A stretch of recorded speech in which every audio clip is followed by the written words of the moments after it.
मूर्ति अनावरण के इस प्रोग्राम में पधारे हुए सबसे पहले मैं गुरुजी जगरामपुरी जी महाराज के चरणों में वंदन करता हूँ, मोटनाथ जी के चरणों में वंदन करता हूँ। आदरणीय समस्त संतगण, आज के समारोह के मुख्य अतिथि केंद्रीय कृषि मंत्री कैलाश जी चौधरी साहब, आदरणीय हेमाराम जी, हरीश जी, कर्नल सोनाराम जी और सम्मानित मंच और मेरे सामने विराजमान संपूर्ण बाड़मेर जिले से पधारे हुए मेरे पिता तुल्य बुजुर्गों, युवा साथियों एवं मातृशक्ति, आप बड़ी संख्या में पधार कर इस प्रोग्राम को सफल बनाया, इसके लिए आप सभी का बहुत बहुत आभार, बहुत बहुत धन्यवाद। हमें खुशी है कि आज उस शख्सियत की मूर्ति का अनावरण का प्रोग्राम है कि जिन्होंने उस समय की परिस्थितियों को समझते हुए उन परिस्थितियों से मुकाबला किया, अपने किसानों के हक और अधिकारों के लिए लड़ाइयां लड़ते लड़ते अपने प्राण न्योछावर कर दिए। ऐसे महान पुरुषों पर हमें फक्र है, गर्व है और सम्मान उनका करना हम सबका कर्तव्य बनता है। आज इस प्रोग्राम के अंदर जिन जिन भामाशाहों ने अपनी गाड़ी कमाई का सहयोग इस संस्था को आगे बढ़ाने के लिए आर्थिक रूप से सहयोग किया, उन सभी का बहुत बहुत आभार, बहुत बहुत धन्यवाद। इस तरीके की जागृति समाज को आगे बढ़ाती है।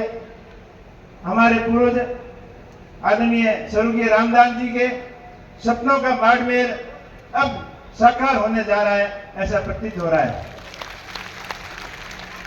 उनकी ये दूरगामी सोच थी कि हम पढ़ेंगे लिखेंगे नहीं तो हमारा समाज आगे नहीं बढ़ पाएगा, हमारा क्षेत्र आगे नहीं बढ़ पाएगा, ये उनकी दूरगामी सोच थी। उन्हीं सोच के तहत किसान बोर्डिंग हाउस, चाहे किसान कन्या छात्रावास, वीरेंद्र धाम और अब हलाल हॉस्टल, ये सारे शैक्षणिक संस्थान शिक्षा को बढ़ावा देने के लिए दिन और रात मेहनत करते हैं और जरूरतमंद बच्चों को पढ़ाई के अंदर बहुत सहायक सिद्ध हुए हैं।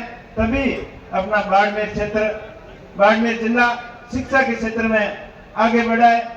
एक ऐसा जमाना था जब बाड़मेर के लिए आने के लिए लोग पनिशमेंट समझते थे कि आपने नौकरी सही नहीं की और नेताओं की हाजिरी और अफसरों की हाजिरी सही ढंग से उनके आदेशों का पालन नहीं किया तो आपको बाड़मेर भेज देंगे, ये डर बताया जा रहा था। लेकिन आज ये समय है कि हर कोई बाड़मेर आना अपनी इच्छा से चाहता है और सिफारिश से यहाँ आना चाहता है। ये तभी संभव हुआ जब शिक्षा के क्षेत्र में हमने प्रगति की।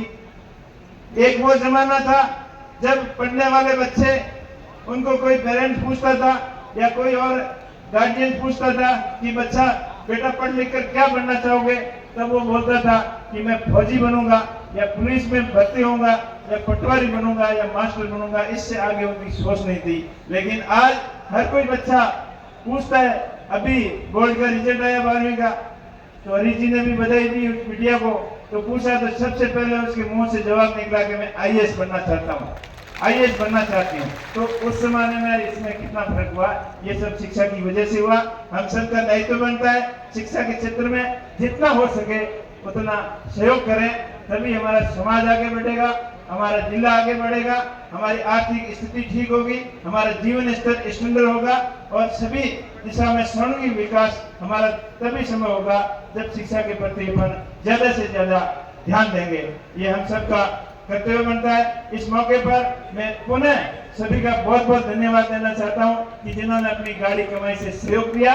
और इसके साथ साथ मैं एक चीज आपको और कहना चाहूंगा कि आप अपने अपने गांव की स्कूलों के ऊपर जितना आपसे सहयोग हो सके उतना सहयोग करें। अपन धार्मिक प्रोग्रामों के अंदर, चाहे सामाजिक प्रोग्राम के अंदर अपना अच्छा मान सम्मान रखने के लिए, अपनी जान पहचान बढ़ाने के लिए बढ़ चढ़कर खर्चा करते हैं, हिस्सा लेते हैं। चाहे मंदिर की प्राण प्रतिष्ठा हो, चाहे धार्मिक प्रोग्राम हो, चाहे घर के फंक्शन हो, पर स्कूल की तरफ अपने थोड़ा कम ध्यान दिया है, अभी से देना शुरू किया है और आगे अपने को और अधिक ध्यान देने की जरूरत है। अगर गांव के लोग अपने गांव के स्कूल को अपना मंदिर समझकर, अपनी प्रतिष्ठान समझकर, अपना स्वाभिमान समझकर उसका सर्वांगीण विकास के बारे में सोचें, तब मेरे ख्याल से कोई कमी नहीं रहेगी कि सब मिलकर स्कूल के प्रति सहयोग करें तो अपने गांव के स्कूल को मॉडल स्कूल बना सकते हैं, उसमें डिजिटल एजुकेशन, स्मार्ट एजुकेशन के सिस्टम लगा सकते हैं। उसी श्रृंखला के तहत मैंने आज अपने इधर बच्चों के लिए, मैं यहाँ आता था तो बच्चे कहते थे कि हमारे भी यहाँ हॉस्टल के अंदर एक स्मार्ट आप बोर्ड सिस्टम लगाओ, तो उसकी भी शुरुआत मैंने आज यहाँ से की है।